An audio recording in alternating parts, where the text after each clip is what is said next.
Israel मिस्र की गुलामी में तकरीबन 430 साल 430 साल जो कौम 430 साल तक गुलामी में रहे, गुलामी में रहे, गुलामी में रहे, अगली नस्ल फिर गुलामी में, अगली नस्ल फिर गुलामी में, अगली नस्ल फिर 430 साल तक गुलामी गुलामी, तो उसका बाकी कुछ भी नहीं बचता। वो अपने आप को 24 घंटे गुलाम की हालत में ही रखते हैं, रहते हैं और गुलाम ही समझते हैं।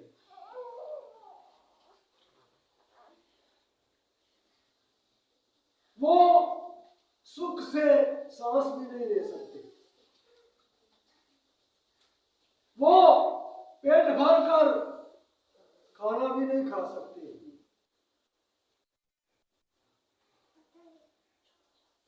उन्हें जो वो दिन भर मजदूरी करते थे उन्हें पूरे पैसे भी नहीं मिलते थे कि अपना 3 टाइम की रोटी पूरी कर ले, नहीं देते थे।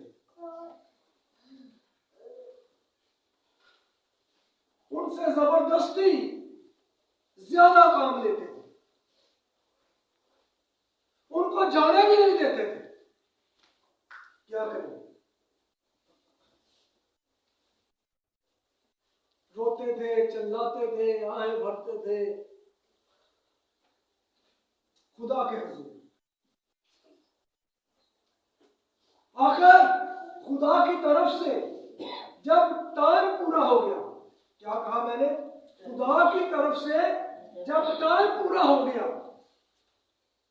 तब खुदा ने उनका रोना सुना, उनकी आवाज़ारी सुनी और अपने बंदा मूसा को भेजा।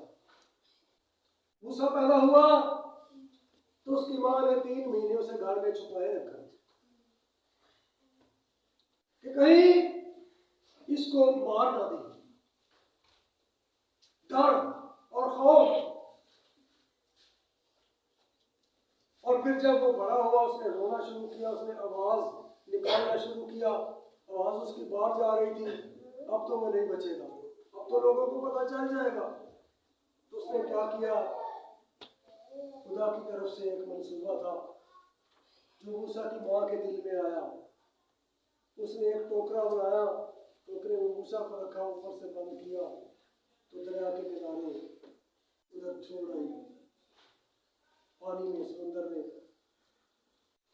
तो उधर फिरौन की बेटी अपनी सहेलियों के साथ दरिया के किनारे जब जाती है सैर करने के लिए या नहाने के लिए, तो वो बच्चे के रोने की आवाज सुनती है और वो फिरौन की बेटी अपनी सहेली को कहती, जाओ उधर देखो क्या है, उधर बच्चे की आवाज आ रही है। उसने बताया कि टोकरे में टोकरा सा बना है, उसमें बच्चे की आवाज है। वो कहते उसको उठा लाओ। टोकरे को लेकर गए, उसमें से निकाला और वो मूसा था और उन्होंने पहचान लिया ये किसी बनी इसराइल का बेटा है। उन्होंने पहचान लिया कि ये किसी बनी इसराइल का बेटा है। लेकिन मिस्री लोग बनी इसराइल के तो बड़े खिलाफ थे, उनके बच्चों को तो मार देने का हुक्म जारी हो गया था। लेकिन क्या हुआ, जब मूसा की मां टोकरे में बच्चा रख कर दरिया के किनारे रखने आई तो पीछे पीछे मूसा की बहन चुपके चुपके आ रही है। मूसा से बड़ी थी वो, कि मैं देखूं मेरे भाई के साथ क्या हो रहा है। उसने देखा कि मां ने उधर किनारे दरिया के बिल्कुल पानी के अंदर पास रख दिया टोकरा, मां वापस चली गई और उसकी बहन उधर ही रही। उसकी बहन उधर ही, ये दोनों मां बेटी को खुदा का पाक रूह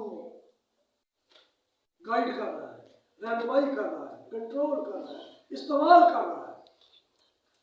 मां तो बेटे को रखकर चली गई, बहन उधर ही है, छोटी सी होगी, मेरा ख्याल है कुछ 7-8 साल की, 9 साल की।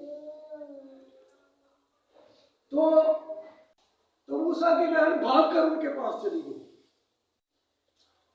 और जाकर पता क्या कहती है? कहती है, बाजी या मैडम या शहजादी, जो भी उसको कहती है, कि मैं किसी औरत को बुलाकर लाऊं, वो तेरे लिए इस बच्चे को दूध पिलाएगी। देखिए अभी खुदा कैसे काम कर रहा है। तो वो कहती है ठीक है, बुला के ले जा। वो सीधी अपनी माँ के पास जाती है और अपनी माँ को बुला के ले जाती है। और फिरौन की जो बेटी शहजादी थी, वो उस बच्चे को उस माँ के सपुर्द कर दिया, तुम मेरे लिए इस बच्चे को दूध पिला, परवरिश कर, और तुझे महीने की इतनी तनख्वाह दूंगी। देखिए खुदा के मौजज़े, देखिए खुदा की कुदरत, जो आसमान से पूरी सरजमीन को कंट्रोल करता है, जो ज़हनों को कंट्रोल करता है, जो दिलों को कंट्रोल करता है, जो छोटी बेटी को इस्तेमाल करता है, जो मूसा की माँ को इस्तेमाल करता है। छोटी सी बेटी कितनी बड़ी बात कर दी शहजादी के पास जाकर। आज इस तरह हो सकता है लोग बच्ची में डरे, वो शहजादी है, पता नहीं मुझे मारेगी या क्या करेगी। आखरू गाइड कर रहा था ना, आखरू उस बेटी को, छोटी सी बेटी को गाइड कर रहा था। क्यों? उनकी माँ रूहानी थी, दुआ करने वाली थी, खुदा का डर खौफ मानने वाली थी, खुदा की हजूरी उनके घर में थी, उनके बच्चों पर थी। आज हमें भी जरूरत है माओ को, वालिदैन को, घर के माहौल को दुआया बनाए, ताकि खुदा की हजूरी आपके घर में आए, आपके बच्चों पर आए, और खुदा का पाक रूह आपको और आपके बच्चों को कंट्रोल करे और आपके हालात और वाकयात में मुआवजे करे। बनी इस्राएल के बच्चों को मार देने का हुक्म है, खबरदार कोई बेटा जिंदा ना रहे जो इनके यहाँ पैदा हो। मूसा पैदा हुआ तो उसकी माँ की तरह लग गई। देखिए ना कैसी अजीब बात है। और मूसा के दूध का भी इंतजाम हो गया, और वो तो मूसा की माँ थी, उसने तो उसकी खूब परवरिश की, लेकिन उसने मूसा को अपने खुदा के बारे में, अपनी कौम के बारे में, अपने ईमान के बारे में बहुत कुछ पढ़ाया सिखाया। माँ को जरूरत है बच्चों को सिखाने की, पढ़ाने की। मूसा को फिरौन के महल में आला से आला खाना, आला से आला कपड़े, आला से आला हर चीज नौकर चाकर, लेकिन उसका दिल नहीं उधर लगा, उसका दिल नहीं लगा, क्योंकि उधर तो खुदा की हुजूर ही नहीं थी, उधर वो बात ही नहीं थी जो उसकी माँ के घर में थी। वो सारी समझ सीख कर आया था अपनी माँ से। मूसा फिरौन के घर में पलता रहा, बड़ा होता रहा, इख्तियार पाता रहा, कुव्वत पाता रहा। लोग मूसा से डरते थे, ये फिरौन की बेटी का बेटा है, ये भी बात सही है। तो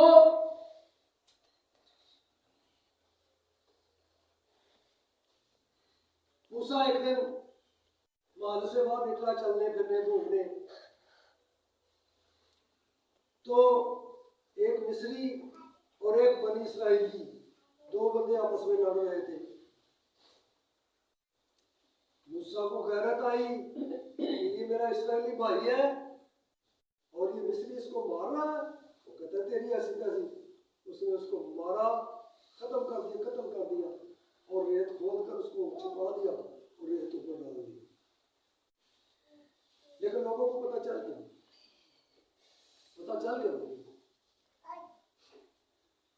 खैर कुछ दिनों के बाद मूसा फिर बाहर निकला सैर के लिए, तो दोनों बनी इस्राएली आपस में लड़ रहे थे। मूसा उनको समझाने लगा, खुदा के बंदो क्यों आपस में लड़ रहे, तुम तो दोनों भाई हो। वो दोनों या कुंद के रह गए मूसा, तीनों के साढ़े क्या काम करने की है, उधर किसी भी मार चलेगा जिसका मार रहे। खामोश हो गया, चुप हो गया। उनको पता लग गया भाई आवाम से खबर फैल गई है, मेरी फैमिली और तक खबर पहुंच गई। तो मैं गया, डर गया और वो माल छोड़कर निकल गया, भाग गया। वैसे भी उसका दिल माल में नहीं लगता था, मालो दौलत में उसका दिल नहीं लगता था, क्योंकि उधर तो खुदा की हजूरी नहीं नजर आ रही थी, दिल नहीं रही। तो निकल गया, भाग गया मिस्र छोड़ के। एक मदियानी के पास जाकर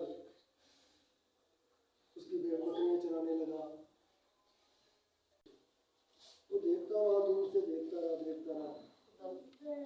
कहता झाड़ी बुझ नहीं रही, आग जलती जा रही है, जलती जा रही है। पास जाके देखने लगा कि देखता हूँ उसमें है क्या। जब थोड़ा सा झाड़ी के पास गया तो आवाज आई, मूसा अपनी जूती उतार दे, क्योंकि जिस जगह पर तू खड़ा है ये पाक है। वो थोड़ा डर भी गया, लेकिन उसने जूती उतार दी। थोड़ा और आगे जाकर मैं देखता हूँ ये आवाज कौन की है, किसकी है। आवाज आई, मैं तेरे बाप दादा का खुदा हूँ और मैं तुझे मिस्र में भेजने को हूँ, जाकर अपनी कौम को वहां से आजादी दिलाकर निकाल कर लिया। और जब मूसा वहां से घर पहुंचा, बकरियां उधर छोड़ी, भेड़े उधर छोड़ी, उधर काफी लंबी चौड़ी बात हुई खुदा की और मूसा की। तो मूसा कहता मैं तो उस काबिल नहीं हूँ, मैं तो थका बोलता हूँ, मुझसे तो बोला नहीं जाता सही। रहा, तैयारी कराता रहा, वो कहता रहा नहीं यहाँ नहीं रहना, इस गुलामी से निकलना है, जाना है, ताकि हम आज़ादी के साथ अपने खुदा से राब्ता करें, उसके लिए कुर्बानियां करें, उसके लिए इबादतें करें, उसके नाम को जला दें।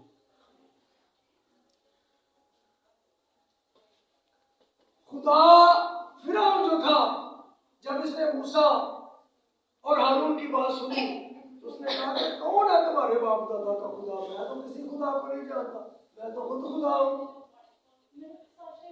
इसलिए खुदा को गुस्सा आया और खुदा ने कहा फिरौन मैं तुझे बताऊंगा कि इस कायनात के अंदर मैं खुदा हूँ या तू खुदा है। सो वो लोग वहां से निकले और बड़ी बड़ी आफतें खुदा ने उधर भेजी। बड़ी बड़ी आफतें, जब आफत आती तो फिरौन मोह हो जाता, माफी मांग लेता, मूसा माफी दुआ करिए आफत हमसे जाए तो फिर मैं आपको जाने दूंगा। जब आफत खत्म हो जाती फिर सख्त हो जाता। असल में खुदा उनको बार बार सख्त कर रहा था, क्योंकि खुदा चाहता है इनको पानी पिला पिला के मारूंगा। फिर एक और आफत आ जाती, फिर एक और आ जाती, फिर एक और आ जाती, यहाँ तक कि आखिरी आफत जो है, मैं आखिरी आफत से अपनी बात शुरू करूंगा।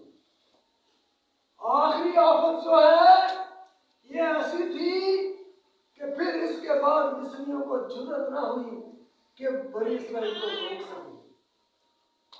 कौन सी थी भला? पलोठों को मार देना। राज क्या था?